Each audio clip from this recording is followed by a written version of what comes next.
श्रीमद् वाल्मीकि रामायण के अयोध्या कांड के 16वें सर्ग में सुमंत्र का श्री राम के महल में पहुंचकर महाराज का संदेश सुनाना और श्री राम का सीता से अनुमति लेकर लक्ष्मण के साथ रथ पर बैठकर गाजे बाजे के साथ मार्ग में स्त्री पुरुषों की बातें सुनते हुए जाना।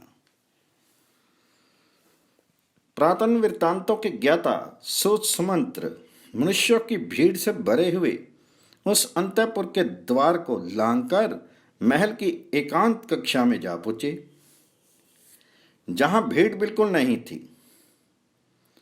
वहां श्री राम के चरणों में अनुराग रखने वाले एकाग्रचित्त एवं सावधान युवक प्रास और धनुष आदि लिए डटे हुए थे।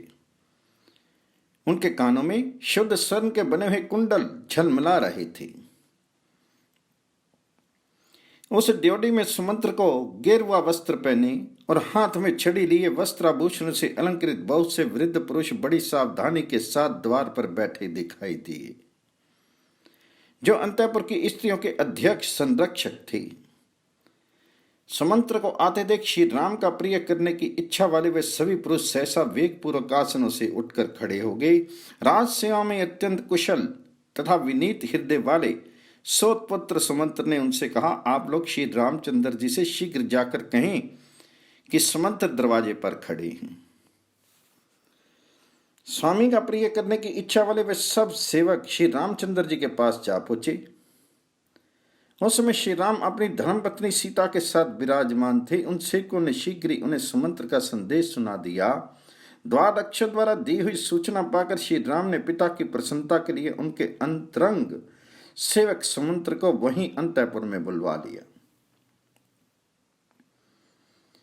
वहां पहुंचकर सुमंत्र ने देखा श्री रामचंद्र जी वस्त्राभूषण से अलंकृत होकर कुबेर के समान जान पड़ते हैं और बिछौनों से युक्त सोने के पलंग पर विराजमान हैं। शत्रुओं को संताप देने वाले रघुनाथ जी के श्री अंगों में वराक की रुधिर की भांति लाल पवित्र सुगंधित उत्तम चंदन का लेप लगा हुआ है और देवी सीता उनके पास बैठकर अपने हाथ से चवट ढुला रही है। सीता के अत्यंत समीप बैठे हुए श्री राम चित्रा से संयुक्त चंद्रमा की भांति शोभा पाते हैं। विनय के ज्ञाता वंदी सुमंत्र ने तपते हुए सूर्य की भांति अपने नित्य प्रकाश से संपन्न रहकर अधिक प्रकाशित होने वाले वरदायक श्री राम को विनीत भाव से प्रणाम किया। विहार कालिक शयन के लिए जो आसन था, उस पलंग पर बैठे हुए प्रसन्न मुख वाले राजकुमार श्री राम का दर्शन करके राजा दशरथ द्वारा सम्मानित सुमंत्र ने हाथ जोड़कर इस प्रकार कहा, श्री राम, आपको पाकर महारानी कौशल्या सर्वश्रेष्ठ संतान वाली हो गई है। इस समय रानी कैकेयी के साथ बैठे हुए आपके पिताजी आपको देखना चाहते हैं, अतः वहां चलिए, विलंब मत कीजिए। सुमंत्र के ऐसा कहने पर महातेजस्वी नरश्री श्री राम ने सीता जी का सम्मान करते हुए प्रसन्नता पूर्वक उनसे इस प्रकार कहा, देवी, जान पड़ता है पिताजी और माता कैकेयी दोनों मिलकर मेरे विषय में ही कुछ विचार कर रहे हैं। निश्चय ही मेरे अभिषेक के संबंध में ही कोई बात होती होगी। मेरे अभिषेक के विषय में राजा के अभिप्राय को लक्ष्य करके उनका प्रिय करने की इच्छा वाली परम उदार एवं समर्थ कजरारे नेत्रों वाली कैकेयी मेरे अभिषेक के लिए ही राजा को प्रेरित कर रही होगी। मेरी माता कैकेयी राजकुमारी इस समाचार से बहुत प्रसन्न हुई होगी। वे महाराज का हित चाहने वाली और उनकी अनुगामिनी है, साथ ही वे मेरा भी भला चाहती है, अतः वे महाराज को अभिषेक करने के लिए जल्दी करने को ये कह रही होगी। सौभाग्य की बात है कि महाराज अपनी प्यारी रानी के साथ बैठे हैं और उन्होंने मेरे अभीष्ट अर्थ को सिद्ध करने वाले सुमंत्र को ही दूत बनाकर भेजा है। जैसी वहां अंतरंग परिषद बैठी है, वैसे ही दूत सुमंत्र जी यहाँ पधारे हैं। अवश्य आज ही महाराज मुझे युवराज के पद पर अभिषिक्त करेंगे, अतः मैं प्रसन्नता पूर्वक यहाँ से शीघ्र जाकर महाराज का दर्शन करूंगा। तुम परिजनों के साथ यहां सुखपूर्वक बैठो और आनंद करो। पति के द्वारा इस प्रकार सम्मानित होकर कजरारे नेत्रों वाली सीता देवी उनका मंगल चिंतन करती हुई स्वामी के साथ साथ द्वार तक उन्हें पहुंचाने के लिए गई। उस समय बोली, आर्यपुत्र, ब्राह्मणों के साथ रहकर आपका युवराज पद पर अभिषेक करके महाराज दूसरे समय में राजसूय यज्ञ में सम्राट के पद पर आपका अभिषेक करने योग्य हैं। ठीक उसी तरह जैसे लोक श्रेष्ठा ब्रह्मा ने देवराज इंद्र का अभिषेक किया था, आप राजसूय यज्ञ में दीक्षित होकर तदनुकूल व्रत का पालन करने में तत्पर, श्रेष्ठ मृग चरमधारी, पवित्र तथा हाथ में मृग का श्रृंग धारण करने वाले हो, और इस रूप में आपका दर्शन करती हुई मैं आपकी सेवा में संलग्न रहूं, यही मेरी शुभकामना है। आपकी पूर्व दिशा में वज्रधारी इंद्र, दक्षिण दिशा में यमराज, पश्चिम दिशा में वरुण और उत्तर दिशा में कुबेर रक्षा करें। तदनंतर सीता की अनुमति लेकर उत्सवकालिक मंगल कृत्य पूर्ण करके श्री रामचंद्र जी समंत्र के साथ अपने महल से बाहर निकले।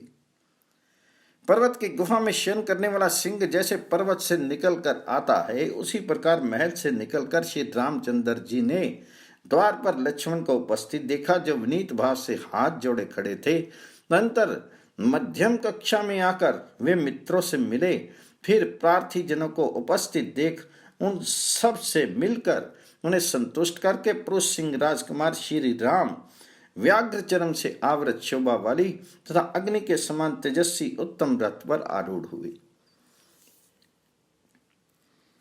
उस रथ की घड़घड़ाहट मेघ की गंभीर गर्जना के समान प्रतीत होती थी। उसमें स्थान की संकीर्णता नहीं थी, वह विस्तृत था और मणि एवं स्वर्ण से विभूषित थी। उनकी कांति स्वर्ण में मेरु पर्वत के समान जान पड़ती थी। वह रथ अपनी प्रभा से लोगों की आंखों में चकाचौंध सा पैदा कर देता था।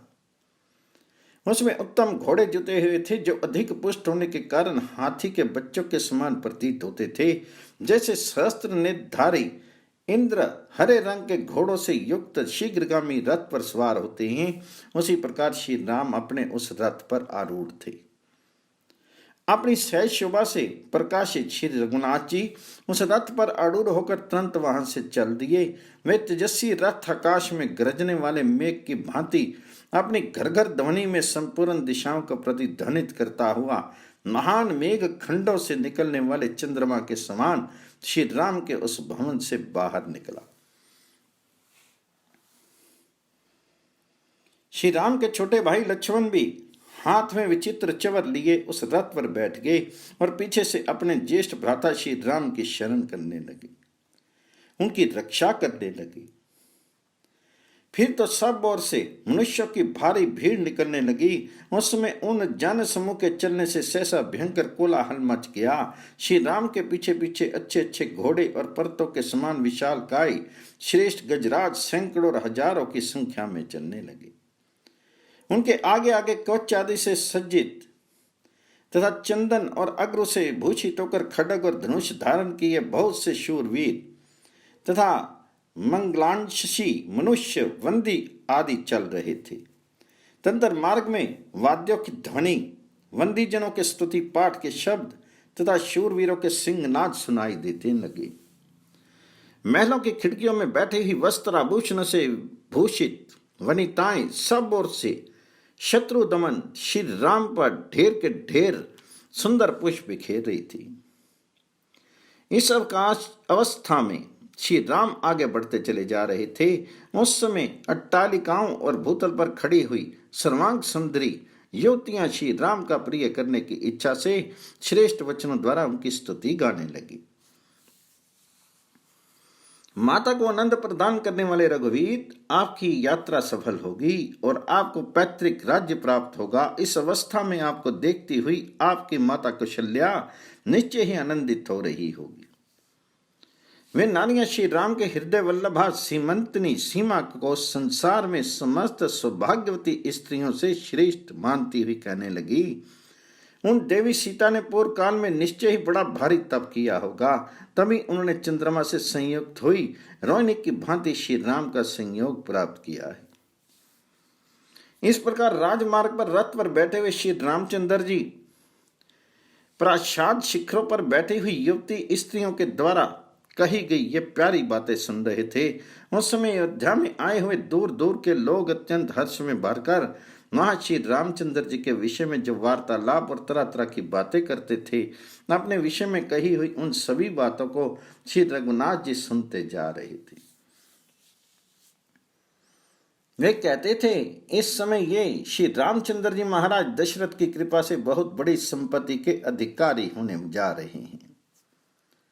अब हम सब लोगों की समस्त कामनाएं पूर्ण हो जाएंगी, क्योंकि ये श्री राम हमारे शासक होंगे। यदि ये सारा राज्य चिरकाल के लिए इसके हाथ में आ जाए तो इस जगत की समस्त जनता के लिए वह महान लाभ होगा। इसके राजा होने पर कभी किसी का अप्रिय नहीं होगा और किसी को कोई दुख भी नहीं देखना पड़ेगा। हिनहिनाते हुए घोड़ों, चिंगारते हुए हाथियों, जय जयकार करते हुए आगे आगे चलने वाले वंदियों, स्तुति पाठ करने वाले सूतों, वंश के विरुद्धावली बखानने वाले मागधों तथा सर्वश्रेष्ठ गुण गायकों के तुमल घोष के बीच में उन वंदी आदि से पूजित एवं प्रशंसित होते हुए श्री रामचंद्र जी कुबेर के समान चल रहे थे। यात्रा करते हुए श्री राम ने उस विशाल राजमार्ग को देखा जो हथनियों, मतवाले हाथियों, रथों और घोड़ों से खचाखच भरा हुआ था। उनके प्रत्येक चौराहे पर मनुष्यों की भारी भीड़ इकट्ठी हो रही थी। उनके दोनों पार्श्व भागों में प्रचुर रत्नों से भरी हुई दुकानें थी और विक्रय के योग्य और भी बहुत से द्रव्यों के ढेर वहां दिखाई देते थे। वह राजमार्ग बहुत साफ सुथरा था। इस प्रकार श्री वाल्मीकि निर्मित आर्ष रामायण आदि काव्य के अयोध्याकांड में 16वां सर्ग पूर्ण हुआ। 17वां सर्ग। इस प्रकार श्रीमान रामचंद्र जी अपने सुहृदों को आनंद प्रदान करते हुए रथ पर बैठे राजमार्ग के बीच से चले जा रहे थे। उन्होंने देखा सारा नगर ध्वजा और पताकाओं से शोभित हो रहा है।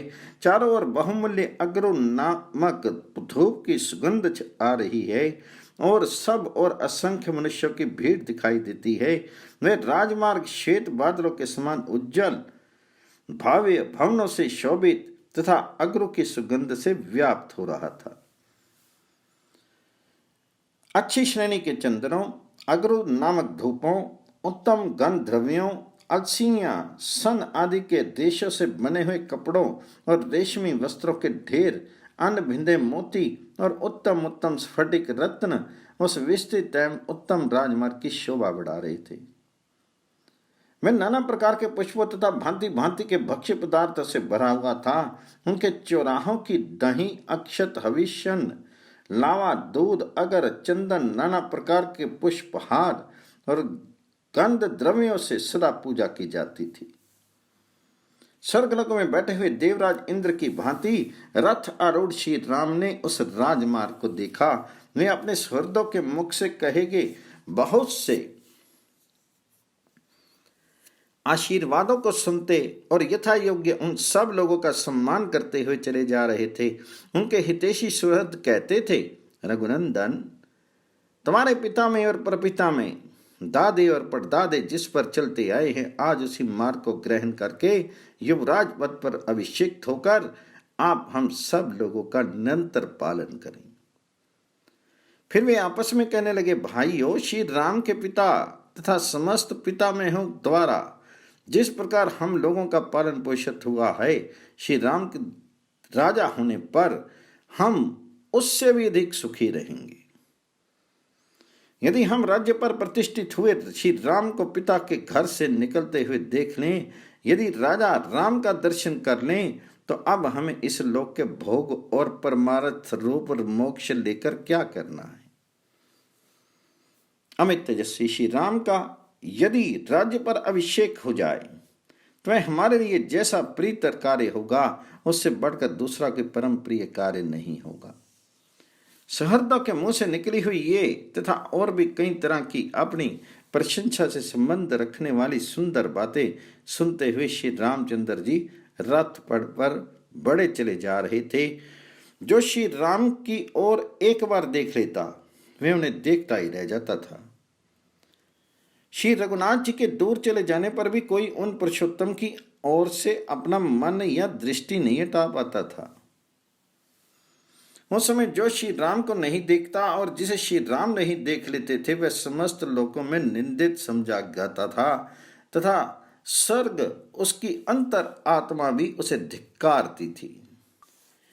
धर्मात्मा श्री राम चारों वर्णों के सभी मनुष्यों पर उनकी अवस्था के अनुरूप दया करते थे, इसलिए वे सभी उनके भक्त थे।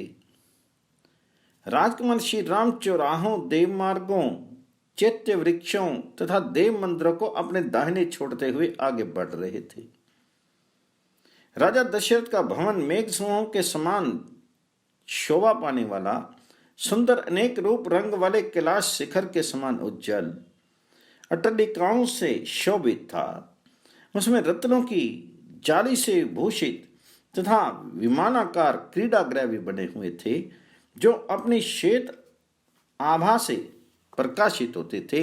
वे अपनी ऊंचाई से आकाश भी लांघते हुए से प्रतीत होते थे। ऐसे गृहों से युक्त वह श्रेष्ठ भवन इस भूतल पर इंद्र सदन के समान शोभा पाता था। उस राजभवन के पास पहुंचकर अपनी शोभा से प्रकाशित होने वाले राजकुमार श्री राम ने पिता के महल में प्रवेश किया। उन्होंने धनुर्धर वीरों द्वारा सुरक्षित महल की 3 ड्योढ़ियों को तो घोड़े जुते हुए रथ से ही पार किया, फिर 2 ड्योढ़ियों में से वे पुरुषोत्तम राम पैदल ही गए। इस प्रकार सारी ड्योढ़ियों को पार करके दशरथ नंदन श्री राम साथ आए हुए सब लोगों को लौटाकर स्वयं अंतःपुर में गए। जब राजकुमार श्री राम पिता के पास जाने के लिए अंतःपुर में प्रविष्ट हुए, तब आनंदमग्न हुए सब लोग बाहर खड़े होकर उनके पुनः निकलने की प्रतीक्षा करने लगे, ठीक उसी तरह जैसे सरिताओं का स्वामी समुद्र चंद्र उदय की प्रतीक्षा करता रहता है। इस प्रकार वाल्मीकि निर्मित आर्ष रामायण आदि काव्य के अयोध्या कांड में 17वां सर्ग पूर्ण हुआ। 18वें सर्ग में महल में जाकर श्री राम ने पिता को कैकेयी के साथ एक सुंदर आसन पर बैठे देखा। वे विषाद में डूबे हुए थे, उनका मुंह सूख गया था और वे बड़े दयनीय दिखाई देते थे। निकट पहुंचकर श्री राम ने विनीत भाव से पहले अपने पिता के चरणों में प्रणाम किया। इसके बाद बड़ी सावधानी के साथ उन्होंने कैकेयी के चरणों में भी मस्तक झुकाया। उस समय दीन दिशा में पड़े हुए राजा दशरथ एक बार राम ऐसा कहकर चुप हो गए। इससे आगे उनसे बोला नहीं गया। उनके नेत्रों में आंसू भर आए, अतः वे श्री राम की ओर ना तो देख सके और ना उनसे कोई बात ही कर सके। राजा का वह अभूतपूर्व भयंकर रूप देखकर श्री राम को भी भय हो गया, मानो उन्होंने पैर से किसी सर्प को छू दिया हो।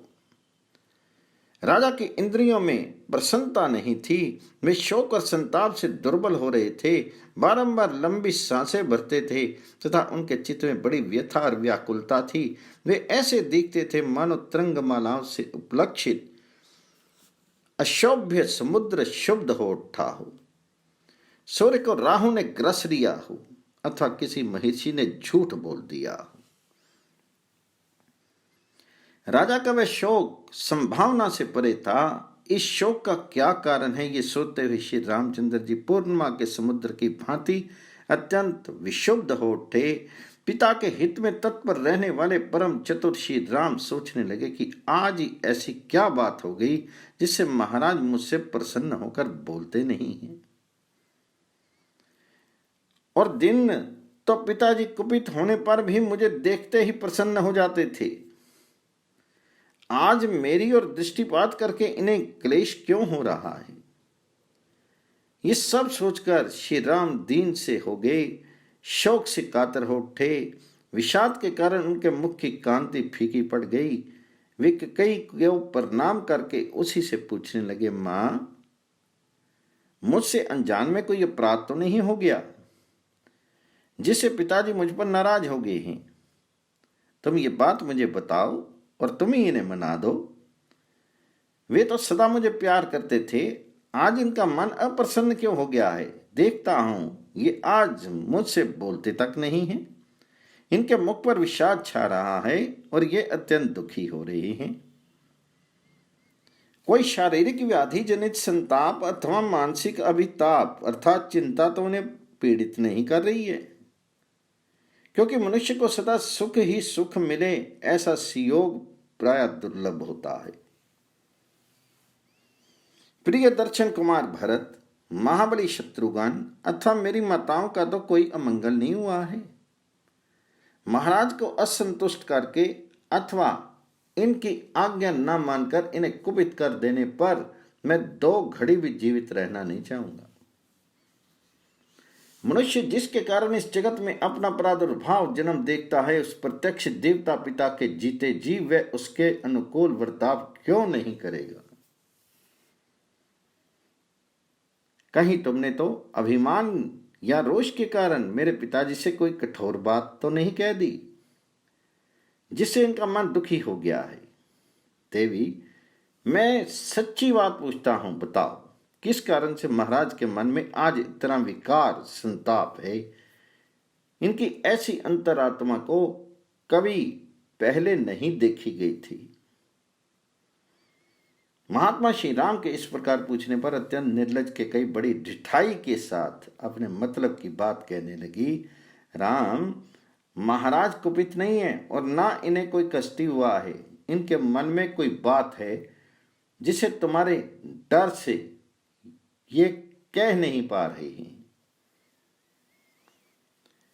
तुम इनके प्रिय हो, तुमसे कोई अप्रिय बात कहने के लिए इनकी जुबान नहीं खुलती, किंतु इन्होंने जिस कार्य के लिए मेरे सामने प्रतिज्ञा की है उसका तुम्हें अवश्य पालन करना चाहिए।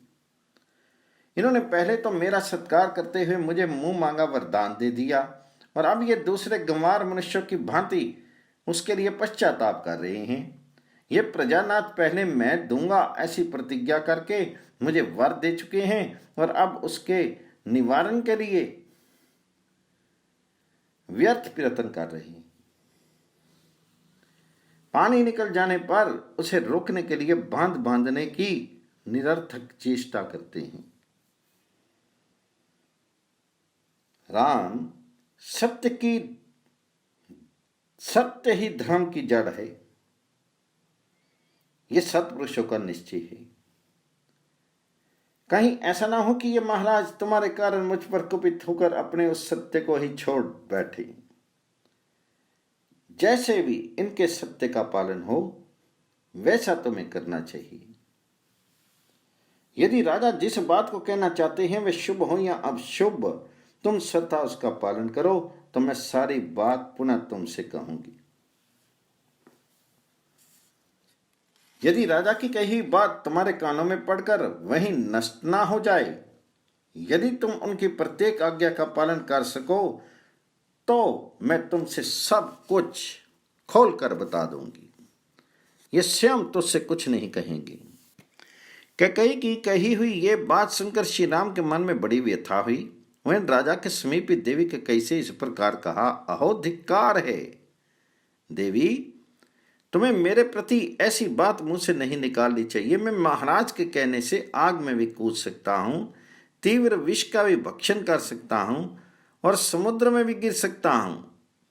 महाराज मेरे गुरु, पिता और हितैषी हैं। मैं उनकी आज्ञा पाकर क्या नहीं कर सकता। इसलिए देवी, राजा को जो अभीष्ट है वे सब मुझे बताओ, मैं प्रतिज्ञा करता हूं उसे पूर्ण करूंगा। राम 2 तरह की बात नहीं करता है। श्री राम सरल भाव से युक्त और सत्यवादी थे। उनकी बात सुनकर अनार्या कैकेयी ने अत्यंत दारुण वचन कहना आरंभ किया। रघुनंदन, पहले की बात है, देवासुर संग्राम में तुम्हारे पिता शत्रु के बाणों से बिंध गए थे। उस महासमर में मैंने इनकी रक्षा की थी। उससे प्रसन्न होकर इन्होंने मुझे 2 वर दिए थे। राघव, उन्हीं में से एक वर के द्वारा तो मैंने महाराज से ये याचना की है कि भरत का राज्याभिषेक हो, और दूसरा वर ये मांगा है कि तुम्हें आज ही दंडकारण्य में भेज दिया जाए। नरश्रेष्ठ, यदि तुम अपने पिता को सत्य प्रतिज्ञ बनाना चाहते हो और अपने को भी सत्यवादी सिद्ध करने की इच्छा रखते हो तो मेरी ये बात सुनो। तुम पिता की आज्ञा के अधीन रहो, जैसी इन्होंने प्रतिज्ञा की है। इसके अनुसार तुम्हें 14 वर्षों के लिए वन में प्रवेश करना चाहिए। रघुनंदन, राजा ने तुम्हारे लिए जो ये अभिषेक का सामान जुटाया है, उन सब के द्वारा यह भरत का अभिषेक किया जाए और तुम इस अभिषेक की को त्याग कर 14 वर्षों तक दंडकारण्य में रहते हुए जटा और चीर धारण करो। कौशल नरेश की इस अवस्था का, जो नाना प्रकार के रत्नों से भरी पूरी और घोड़े तथा रथों से व्याप्त है, भरत शासन करे। बस इतनी ही बात है। ऐसा करने से तुम्हारे वियोग का कष्ट सहना करना पड़ेगा। ये सोचकर महाराज करुणा में डूब रही हैं। इसी शोक से इनका मुख सूख रहा है और इन्हें तुम्हारी और देखने का साहस नहीं होता। रघुनंदन, राम, तुम राजा की इस आज्ञा का पालन करो और इसके महान सत्य की रक्षा करके इस नरेश को संकट से उभार लो। कैकेयी के इस प्रकार कठोर वचन कहने पर भी श्री राम के हृदय में शोक नहीं हुआ, परंतु महानुभाव राजा दशरथ पुत्र के भावी वियोग यानी दुख से संतप्त एवं व्यथित हो उठे। इस प्रकार श्री वाल्मीकि निर्मित आर्ष रामायण आदि काव्य के अयोध्या कांड में 18वां सर्ग पूर्ण हुआ। श्रीमद् वाल्मीकि रामायण के 19वें सर्ग में श्री राम के कैकेयी के साथ बातचीत और वन में जाना स्वीकार करके उनका माता कौशल्या के पास आज्ञा लेने के लिए जाना। वह अप्रिय तथा मृत्यु के समान कष्टदायक वचन सुनकर भी शत्रुसूदन श्री राम व्यथित नहीं हुए। उन्होंने कैकेयी से इस प्रकार कहा, मां बहुत अच्छा, ऐसा ही हो। मैं महाराज की प्रतिज्ञा का पालन करने के लिए जटा और चीर धारण करके वन में रहने के निमित्त अवश्य यहां से चला जाऊंगा, परंतु मैं ये जानना चाहता हूं कि आज दुर्जय तथा शत्रुओं का दमन करने वाले महाराज मुझसे पहले की तरह प्रसन्नतापूर्वक बोलते क्यों नहीं है। देवी, मैं तुम्हारे सामने ऐसी बात पूछ रहा हूं, इसलिए तुम्हें क्रोध नहीं करना चाहिए। निश्चय चीर और जटा धारण करके मैं वन को चला जाऊंगा, तुम प्रसन्न रहो। राजा मेरे हितैषी, गुरु, पिता और कृतज्ञ हैं। इनकी आज्ञा होने पर मैं इनका कौन सा ऐसा प्रिय कार्य है जिसे निशंक होकर ना कर सकूं। किंतु मेरे मन को एक ही हार्दिक दुख अधिक जला रहा है कि स्वयं महाराज ने मुझसे भरत के अभिषेक की बात नहीं कही। मैं केवल तुम्हारे कहने से भी अपने भाई भरत के लिए इस राज्य को, सीता को, प्यारे प्राणों को तथा सारी संपत्ति को भी प्रसन्नतापूर्वक स्वयं ही दे सकता हूं। फिर यदि स्वयं महाराज मेरे पिताजी आज्ञा दें और वह भी तुम्हारा प्रिय कार्य करने के लिए, तो मैं प्रतिज्ञा का पालन करते हुए उस कार्य को क्यों नहीं करूंगा। तुम मेरी ओर से विश्वास दिलाकर इन लज्जाशील महाराज को आश्वासन दो। ये पृथ्वीनाथ पृथ्वी की ओर दृष्टि किए धीरे धीरे आंसू क्यों बहा रहे हैं। आज ही महाराज की आज्ञा से दूत शीघ्रगामी घोड़ों पर सवार होकर भरत को मामा के यहां से बुलाने के लिए चले जाएंगे। मैं अभी पिता की बात पर कोई विचार न करके 14 वर्षों तक वन में रहने के लिए तुरंत दंडकारण्य को चला ही जाता हूं। श्री राम की यह बात सुनकर कैकेयी बहुत प्रसन्न हुई। उसे विश्वास हो गया कि वन को चले जाएंगे। अतः श्री राम को जल्दी जाने की प्रेरणा देते ही वह बोली, तुम ठीक कहती हो, ऐसा ही होना चाहिए। भरत को मामा के यहां से बुला लाने के लिए दूत लोग शीघ्रगामी घोड़ों पर सवार होकर अवश्य जाएंगे। परंतु राम, तुम वन में जाने के लिए स्वयं ही उत्सुक जान पड़ते हो, अतः तुम्हारा विलंब करना मैं ठीक नहीं समझती। जितना शीघ्र संभव हो तुम्हें यहां से वन को चल देना चाहिए। नरश्रेष्ठ, राजा लज्जित होने के कारण जो स्वयं तुमसे नहीं कहते हैं, ये कोई विचारणीय बात नहीं है, अतः इसका दुख तुम अपने मन से निकाल दो। श्री राम, तुम जब तक अत्यंत उतावली के साथ इस नगर के से वन को नहीं चले जाते, तब तक तुम्हारे पिता स्नान अथवा भोजन नहीं करेंगे। कैकेयी की ये बात सुनकर शोक में डूबे हुए राजा दशरथ लंबी सांस खींचकर बोले, धिक्कार है, हाय बड़ा कष्ट हुआ। इतना कहकर वह मूर्छित होकर उस स्वर्ण भूषित पलंग पर गिर पड़े। उस समय श्री राम ने राजा को उठाकर बिठा दिया और कैकेयी से प्रेरित होकर कोड़े की चोट खाए हुए घोड़े की भांति वह शीघ्रतापूर्वक वन को जाने के लिए उतावले हो उठे। अनार्य कैकेयी के उस अप्रिय एवं दारुण वचन को सुनकर भी श्री राम के मन में व्यथा नहीं हुई। वे कैकेयी से बोले, देवी, मैं धन का उपासक होकर संसार में नहीं रहना चाहता। तुम विश्वास रखो, मैंने भी ऋषियों की ही भांति निर्मल धर्म का आश्रय ले रखा है। पूज्य पिताजी का जो भी प्रिय कार्य मैं कर सकता हूं, उसे प्राण देकर भी करूंगा। तुम उसे सर्वथा मेरे द्वारा हुआ ही समझो। पिता की सेवा अथवा उनकी आज्ञा का पालन करना जैसे महत्वपूर्ण धर्म है, उससे बढ़कर संसार में दूसरा कोई धर्मचरण नहीं है। यद्यपि पूज्य पिताजी ने स्वयं मुझसे नहीं कहा है, तथापि मैं तुम्हारे ही कहने से 14 वर्षों तक इस भूतल पर निर्जन वन में निवास करूंगा। कैकेयी, तुम्हारा मुझ पर पूरा अधिकार है। मैं तुम्हारी प्रत्येक आज्ञा का पालन कर सकता हूं। फिर भी तुमने स्वयं मुझसे ना कहकर इस कार्य के लिए महाराज से कहा, इनको कष्ट दिया। इससे जान पड़ता है कि तुम मुझ में कोई गुण नहीं देखती हो। अच्छा, अब मैं माता कौशल्या से आज्ञा ले लूं और सीता को भी समझा बुझा लूं। इसके बाद आज ही विशाल दंडक वन की यात्रा करूंगा। तुम ऐसा प्रयत्न करना जिससे भरत इस राज्य का पालन और पिताजी की सेवा करते रहें, क्योंकि यही सनातन धर्म है। श्री राम का ये वचन सुनकर पिता को बहुत दुख हुआ। वे शोक के आवेग से कुछ बोल नहीं सके, केवल फूट फूट कर रोने लगे। महातेजस्वी श्री राम उस समय चेत पड़े हुए पिता महाराज दशरथ तथा अनार्य कैकेयी के भी चरणों में प्रणाम करके उस भवन से निकली। पिता दशरथ और माता कैकेयी की परिक्रमा करके उस अंतःपुर से बाहर निकलकर श्री राम अपने सुहृदों से मिले। सुमित्रा का आनंद बढ़ाने वाले लक्ष्मण उस अन्याय को देखकर अत्यंत कुपित हो उठे थे। तथापि दोनों नेत्रों से आंसू भरकर वे चुपचाप श्री रामचंद्र जी के पीछे पीछे चलेगी।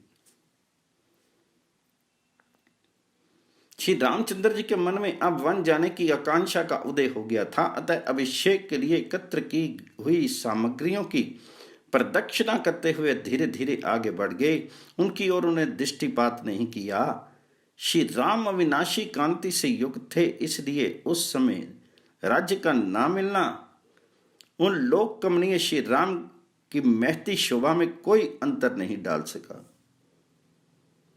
जैसे चंद्रमा का क्षीण होना उसकी सहज शोभा का उपकर्ष नहीं कर पाता है, वे वन में जाने को उत्सुक थे और सारी पृथ्वी का राज्य छोड़ रहे थे। फिर भी उनके चित्त में सर्वलोकातीत जीवन मुक्त महात्मा की भांति कोई विकार नहीं देखा गया। श्री राम ने अपने ऊपर सुंदर छत्र लगाने की मनाही कर दी। ढुलाए जाने वाले सज्जित चवर भी रोक दिए। वे रथ को लौटाकर सज्जनों तथा पूर्ववासियों मनुष्यों को भी विदा करके आत्मीय जनों के दुख से होने वाले दुख को मन में ही दबाकर इंद्रियों को काबू में करके ये अप्रिय समाचार सुनाने के लिए माता कौशल्या के महल में गए। उस समय उन्होंने मन को पूर्णतः वश में रखा था।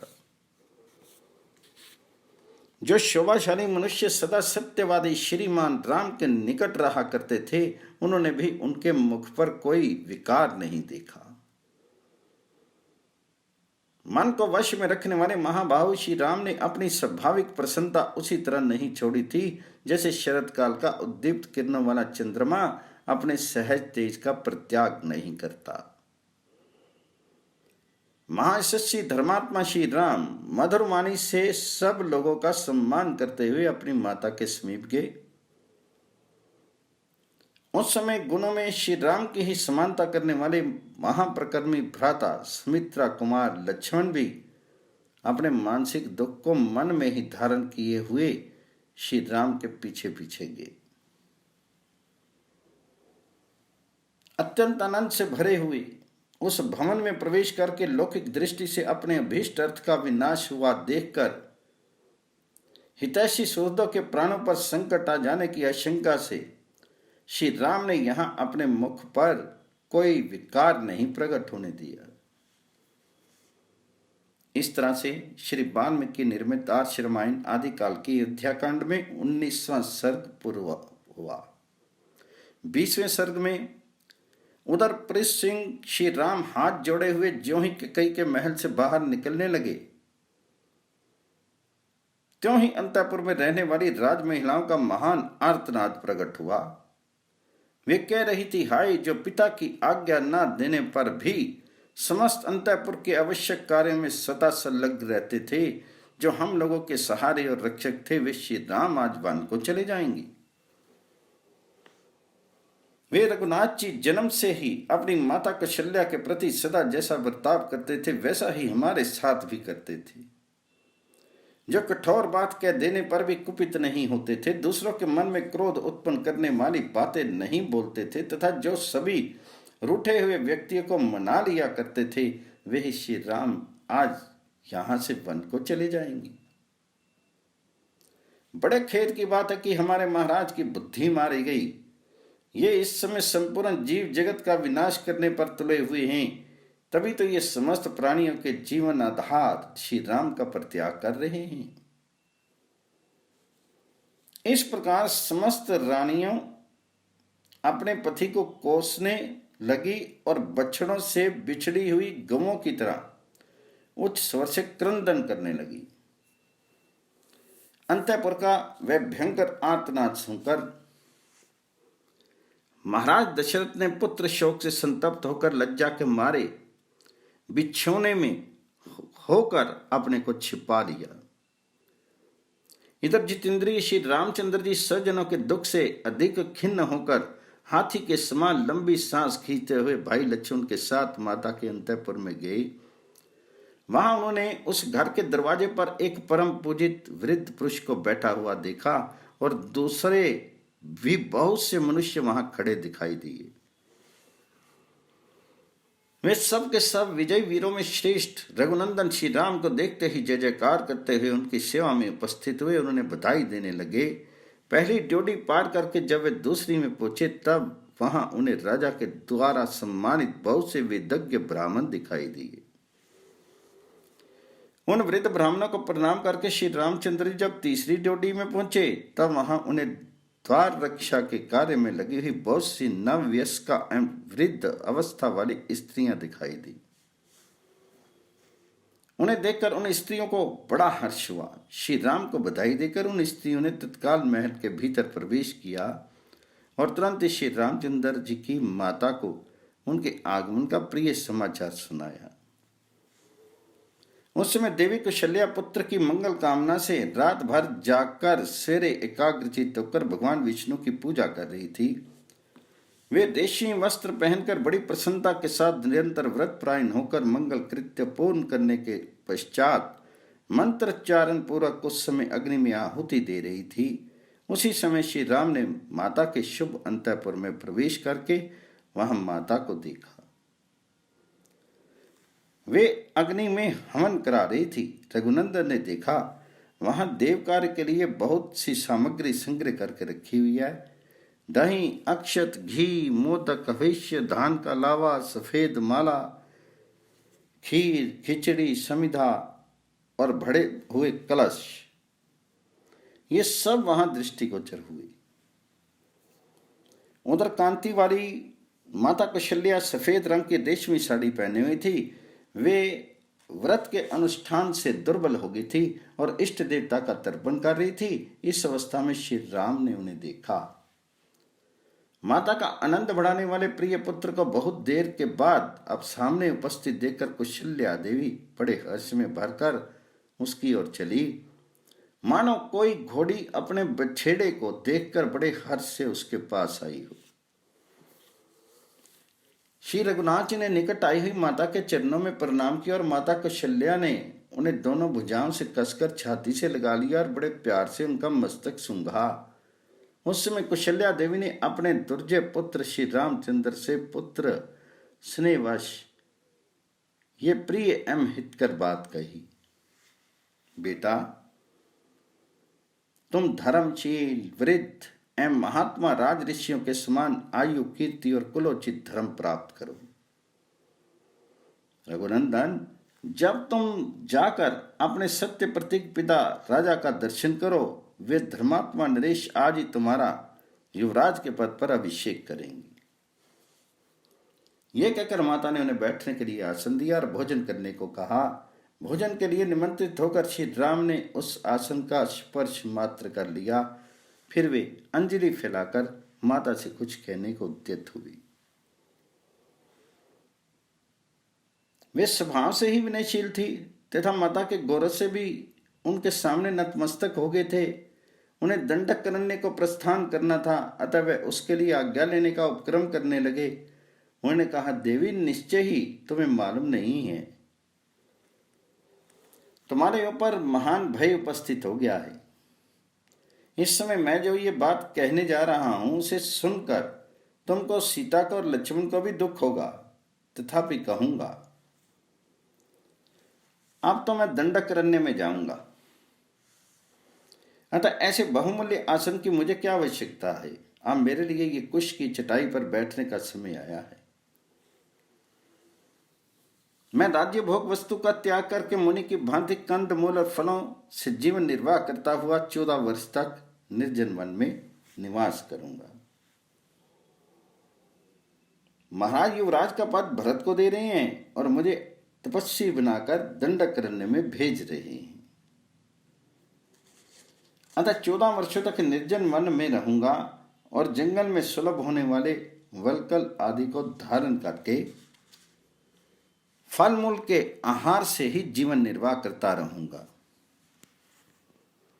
ये अप्रिय बात सुनकर वन में फरसे से काटी हुई शाल वृक्ष की शाखा के समान कौशल्या देवी सहसा पृथ्वी पर गिर पड़ी, मानो स्वर्ग से कोई दिव्यांगना भूतल पर आ गिरी हो। जिन्होंने जीवन में कभी दुख नहीं देखा था, जो दुख भोगने के योग्य थी ही नहीं, उन्हीं माता कौशल्या को कटी हुई कदली की भांति चेत अवस्था में भूमि पर पड़ी देखकर श्री राम ने हाथ का सहारा देकर उठाया। जैसे कि घोड़ी पहले बड़ा भारी भोज ढो चुकी हो और थकावट दूर करने के लिए धरती पर लोट पोट कर उठी हो, उसी तरह उठी हुई कौशल्या जी के समस्त अंगों में धूल लिपट गई थी और वे अत्यंत दीन दिशा को पहुंच हुई थी। उस अवस्था में श्री राम ने अपने हाथ से उनके अंगों की धूल पोंछी। कौशल्या जी ने जीवन में पहले सदा सुख ही देखा था और उसी के योग्य थी, परंतु उस समय में दुख से कातर हो उठी थी। मैंने लक्ष्मण के सुनते हुए अपने पास बैठे पुरुष सिंह श्री राम से इस प्रकार कहा, बेटा रघुनंदन, यदि तुम्हारा जन्म ना हुआ होता तो मुझे इस एक ही बात का शोक रहता। आज जो मुझ पर इतना भारी दुख आ पड़ा है, इसे बंध्या होने पर मुझे नहीं देखना पड़ता। बेटा, बंध्या को एक मानसिक शोक होता है, उसके मन में यह संताप बना रहता है कि मुझे कोई संतान नहीं है, इसके सिवा दूसरा कोई दुख से नहीं होता। बेटा राम, पति के प्रभुत्व काल में एक ज्येष्ठ पत्नी को जो कल्याण या सुख प्राप्त होना चाहिए, वे मुझे पहले कभी नहीं देखने को मिला। सोचती थी पुत्र के राज्य में मैं सब सुख देख लूंगी और इसी आशा से मैं अब तक जीती रही। बड़ी रानी होकर भी मुझे अपनी बातों से हृदय को विदीर्ण कर देने वाली छोटी सोतों के बहुत से अप्रिय वचन सुनने पड़ेंगे। स्त्रियों के लिए इससे बढ़कर महान दुख और क्या होगा। अतः मेरा शोक और विलाप जैसा है, उसका कभी अंत नहीं है। तात, तुम्हारे निकट रहने पर भी मैं इस प्रकार सोतों से तिरस्कृत रही हूं, फिर तुम्हारे परदेश चले जाने पर मेरी क्या दशा होगी। उस दशा में तो मेरा मरण ही निश्चित है।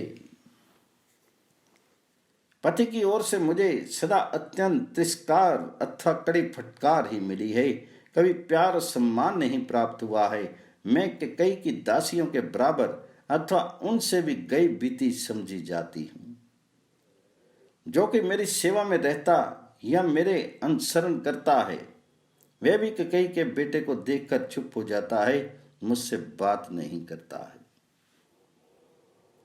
बेटा, इस दुर्गति में पड़कर मैं सदा क्रोधी स्वभाव के कारण कटु वचन बोलने वाले उसके कई के मुख को कैसे देख सकूंगी। रघुनंदन, तुम्हारे उपनयन रोग द्वितीय जन्म लिए 17 वर्ष बीत गए, अर्थात तुम अब 27 वर्ष के होगी। अब तक मैं यही आशा लगाए चली आ रही थी कि अब मेरा दुख दूर हो जाएगा। राघव, आप इस बुढ़ापे में इस तरह सोतों का तिरस्कार और उससे होने वाले महान अक्षय दुखों में अधिक काल तक नहीं सह सकती। पूर्ण चंद्रमा के समान तुम्हारे मनोहर मुख को देखे बिना मैं दुखनी दयनीय जीवन वृत्ति से रहकर कैसे निर्वाह करूंगी। बेटा, यदि तुझे इस देश से निकल ही जाना है तो मुझ भाग्यहीना ने बारंबार उपवास, देवताओं का ध्यान तथा बहुत से परिश्रमजनक उपाय करके व्यर्थ ही तुम्हारे इतना कष्ट से पालन पोषण किया है। मैं समझती हूं कि निश्चय ही ये मेरा हृदय बड़ा कठोर है, जो तुम्हारे विक्षोभ की बात सुनकर भी वर्षा काल के नूतन जल के प्रवाह से टकराए हुए महानदी के कगार की भांति फट नहीं जाता है। निश्चय ही मेरे लिए कहीं मौत नहीं है, यमराज के घर में भी मेरे लिए जगह नहीं है। तभी तो जैसे किसी रोती हुई मृग को सिंह जबरदस्ती उठा ले जाता है, उसी प्रकार यमराज मुझे आज ही उठा ले जाना नहीं चाहता है। अवश्य मेरा कठोर हृदय लोहे का बना हुआ है, जो पृथ्वी पर पड़ने पर भी ना तो फटता है और ना टूक टूक हो जाता है। इसी दुख से व्याप्त हुए इस शीर के भी टुकड़े टुकड़े नहीं हो जाते हैं। निश्चय ही मृत्यु काल आए बिना किसी का मरण नहीं होता है। सबसे अधिक दुख बात तो यह है कि पुत्र के सुख के लिए मेरे द्वारा किए गए व्रत, दान और संयम सब व्यर्थ हो गए। मैंने संतान की हित कामना से जो तप किया है, वह भी ऊसर में बोए हुए बीज की भांति निष्फल हो गया। यदि कोई मनुष्य भारी दुख से पीड़ित हो, असमय में भी अपनी इच्छा के अनुसार मृत्यु पा सके, तो मैं तुम्हारे बिना अपने बछड़े से बिछड़ी हुई गाय की भांति आज यमराज की सभा में चली जाऊंगी।